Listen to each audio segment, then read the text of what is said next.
Middle ear, middle ear की intro में है कि middle ear lies within the temporal lobe, narrow है, इरेगुलर स्पेस है, extends from tympanic membrane to the lateral wall of the inner ear. The middle ear also called tympanum और tympanic cavity. इसकी shape जो है वो biconcave है, match box shape है। अगर आप चौखंबा वाली बुक में देखोगे तो वहाँ पर उसमें एक मैच बॉक्स दिया हुआ है शेप इस तरह से, तो मैच बॉक्स शेप है।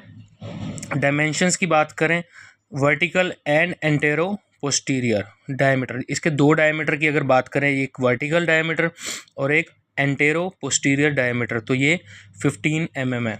ट्रांसवर्स डायमीटर जो है इसका 6 mm है।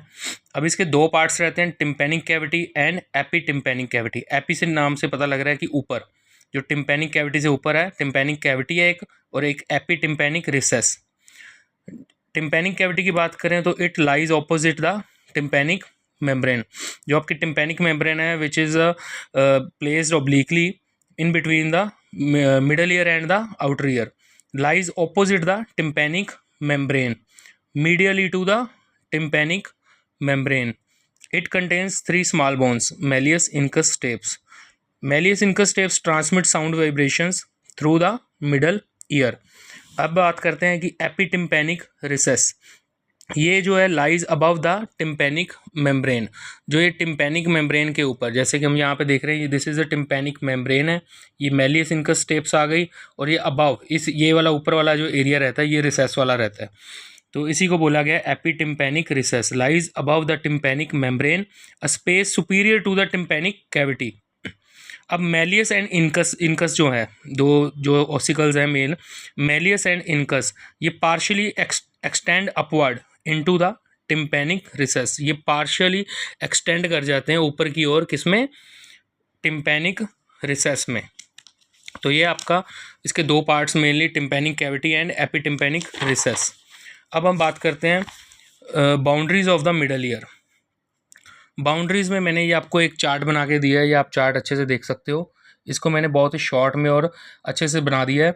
Roof, floor, anterior wall, posterior wall, lateral wall and medial wall. अगर हम देखेंगे कि कमरे में भी यही रहता है, ये मैच बॉक्स शेप बन रहा है ना, तो मिडिल ईयर में जो है एक मैच बॉक्स शेप बन जाती है। मतलब एक छत है, एक फ्लोर है, एक उसकी आगे वाली दीवार है, एक पीछे वाली दीवार है, एक और एक साइड वाली और एक मीडियल वाली, ठीक है, lateral wall and medial wall. तो जो रूफ है, रूफ को बोला गया टेगमेंटल वॉल, फ्लोर को बोला गया जुगुलर वॉल, एंटीरियर वॉल को carotid wall and posterior wall को मैस्टोइड वॉल, लेटरल वॉल को outer wall and the medial wall is labyrinthine wall. ये नाम जो है इन सभी के इसलिए कंटेंट के अकॉर्डिंग दिया गया है, जो जिसके क्लोज है। लाइक मीडियल वॉल है, जो मीडियल अंदर की तरफ जो आ जाता है, इनर ईयर आ जाता है, लेबिरिंथ वाला आ जाता है आपका पार्ट, तो उसको लेबिरिंथल बोला गया। ये मैस्टोइड प्रोसेस से रिलेटेड है, this is the carotid artery से रिलेटेड है, और ये जुगुलर वेन से रिलेटेड है, इसलिए इनको वैसे ही नाम दिया गया। तो रूफ है, जो रूफ, सबसे पहले रूफ की बात करें, रूफ जो है formed by thin bone part of the temporal bone, ठीक है। Roof separates middle ear from the middle cranial fossa. जो रूफ है वो सेपरेट कर रही है मिडल ईयर को, किससे, मिडल क्रेनियल फोसा से। अब हम बात करते हैं फ्लोर की। फ्लोर जो है इसको हम जुगुलर वॉल भी बोलते हैं। Floor consist of thin layer of bone. Floor जो है सेपरेट कर रहा है किससे, मिडल ईयर को फ्रॉम इंटरनल जुगुलर वेन से। इंटरनल जुगुलर वेन को मिडल ईयर से सेपरेट कर रहा है इसका फ्लोर, इसलिए इसके फ्लोर को हम जुगुलर वॉल भी बोल देते हैं। अब बात करते हैं हम एंटीरियर वॉल की। एंटीरियर वॉल को कैरोटिड वॉल भी बोला गया। थिन बोनी प्लेट है, दो ओपनिंग है, one for the auditory tube and one for the tensor tympani muscle. It separates middle ear from the internal carotid artery. Very simple है, it separates middle ear को, हम middle ear की बात कर रहे हैं ना, तो ये मिडल ईयर ही है जो मैच बॉक्स शेप में है, तो सारा मिडल ईयर ही सेपरेट हो रहा है। It separates middle ear from internal carotid artery से। पोस्टीरियर वाल को हमने मैस्टोइड वाल भी बोला गया। ये बोनी पार्टीशन है between, it is a bony partition between tympanic cavity and mastoid air cells. ये बहुत ही ईजी रहेगा आपको। उसके बाद है लेटरल वॉल। लेटरल वॉल को हमने आउटर वॉल भी बोला। Lateral wall made up of the tympanic membrane and lateral wall of the epitympanic recess. उसके बाद आपकी मिडिल वॉल, जिसको हमने लेबिरिंथिन वॉल भी बोला है, formed by the lateral wall of the internal ear. It separates middle ear from the internal ear. अब ये सेपरेट किससे कर रहा है, मीडियल अंदर वाली दीवार आ गई ना, तो ये मिडल ईयर की लास्ट दीवार है अंदर वाली बिल्कुल, जो कि इसके इंटरनल ईयर, इसके बाद इंटरनल ईयर शुरू हो जाता है, मिडल ईयर को इंटरनल ईयर से सेपरेट कर रही है। इसके बाद हम बात करेंगे कंटेंट मिडल ईयर के। तो जो कंटेंट्स हैं मिडल ईयर के, आप देख सकते हो, इसका भी मैंने एक चार्ट बना दिया है, contents of the middle year. सबसे पहले 3 ऑसिकल्स हैं मिडल ईयर की, 3 ऑसिकल्स सबसे पहले, ठीक है। तो मेलिस इनकस स्टेप्स आपको पता है, मेलिस को हैमर भी कहा, इनकस को एनविल भी कहा और स्टेपिस को स्टरअप भी बोला गया है। तो इनके नाम के अकॉर्डिंग इसमें शॉर्ट में आपको बुक में आराम से इजीली इनका मिल जाएगा, इनकी एनाटॉमी मिल जाएगी, इनकी शेप वगैरह, इनका साइज़।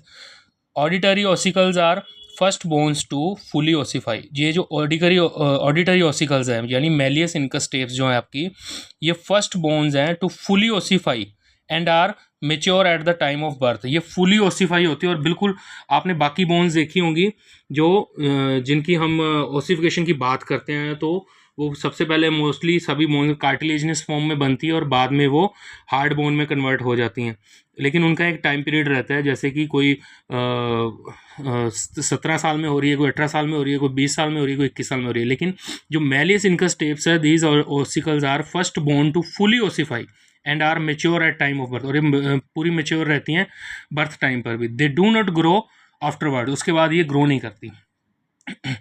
उसके बाद आपके जॉइंट्स एंड लिगामेंट्स, कंटेंट में दूसरा पॉइंट है joints and ligament of the year ossicles. इनको समझने के लिए हमने सबसे सिंपल सा फार्मूला है कि इसको बोला गया था incudomalleolar joint and second is incudostapedial joint. Joint between incus and head of the malleus, joint between incus and head of the malleus, ये सैडल जॉइंट है और सेनोवियल जॉइंट है। इंक्यूडोस्टेपिडियल जॉइंट, जो जॉइंट बन रहा है किसके बीच में, incus and the head of the stapes, ये बाल एंड सॉकेट जॉइंट है और सेनोवियल जॉइंट है। उसके बाद रहती हैं असेसरी लिगामेंट्स। लिगामेंट्स और भी रहती हैं बहुत डिटेल में, वो मैंने अभी पूरी मेंशन नहीं की है, लेकिन सबको मिलाकर इनमें बोला गया कि असेसरी लिगामेंट्स है जो क्या कर रही है, stabilise ossicles. All ligaments are elastic, और ये सारी लिगामेंट जितनी भी होती हैं सारी इलास्टिक होती हैं। उसके बाद आपकी 2 muscles, tensor टिम्पैनी and stapedius. Tensor टिम्पैनी क्या कर रही, कहाँ से ओरिजिनेट हो रही है, ओरिजिनेट कहाँ से, ऑडिटरी ट्यूब एंड अटैच कहाँ पर हो रही है, हैंडल ऑफ द मेलियस पर। स्टेपिडियस कहाँ पर अटैच हो रही है, स्टेप्स पर और innervated by the facial nerve, ठीक है। और उसके बाद आता है आपका vessel supplying and draining middle ear. Vessels supplying and draining middle ear, 2 main arteries supply कर रही है मिडल ईयर को, एंटीरियर टिम्पैनिक ब्रांच जो कि मैक्सिलरी आर्टरी की, और posterior tympanic branch posterior auricular artery की। और उसके बाद स्मॉल आर्टरीज रहती हैं like superior tympanic, inferior tympanic जो कि ब्रांच ऑफ मेनिंजियल आर्टरी हैं और फेरेंजियल आर्टरी हैं। कॉर्टिको टिम्पैनिक जो है वो ब्रांच ऑफ इंटरनल कैरोटिड है और petrosal branch of middle meningeal artery. और साथ में इसकी रहती है 5वां कंटेंट रहता है chorda tympani nerve and tympanic plexus.